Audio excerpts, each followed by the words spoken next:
Shalom, selamat pagi. Hari ini, Rabu 14 Januari 2026. Bacaan Alkitab terdapat pada Roma 8 ayat 26-30 dan Ulangan 1 ayat 34-46.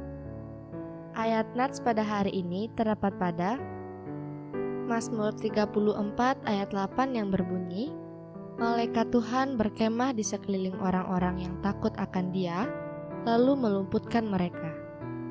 Dan Kisah Para Rasul 5 ayat 19-20 berbunyi, Malaikat Tuhan membuka pintu-pintu penjara itu dan membawa mereka keluar. Katanya, pergilah, berdirilah di bait Allah, dan beritakanlah seluruh firman hidup itu kepada orang banyak. Renungan berjudul, Ditolong untuk diutus kembali. Seorang nelayan ditolong dari badai besar di laut. Setelah mendapatkan perawatan, pemulihan, ia tidak hidup santai, tetapi kembali ke laut untuk menyaksikan tentang pertolongan Tuhan baginya. Dan ia pun menolong sesama nelayan dengan mengingatkan mereka tentang menjaga diri saat berlayar. Pemazmur menegaskan bahwa malaikat Tuhan berkemah di sekeliling orang yang takut akan Dia. Ini gambaran yang sangat indah tentang penjagaan. Pertolongan Allah. Berkemah berarti tinggal bersama, tidak meninggalkan, bukan sekedar datang sesaat. Artinya, penjagaan Tuhan itu terus-menerus bagi mereka yang hidup takut akan Dia, yaitu hidup dengan hormat dan mengandalkan Tuhan. Dalam Kisah Para Rasul 5 ayat 19-20, para rasul dipenjarakan karena memberitakan Injil. Tetapi pada malam hari, malaikat Tuhan membuka pintu-pintu penjara dan berkata, pergilah, berdirilah di bait Allah, dan beritakanlah seluruh firman hidup itu kepada orang banyak. Perhatikan bahwa pertolongan bagi para rasul disertai perintah.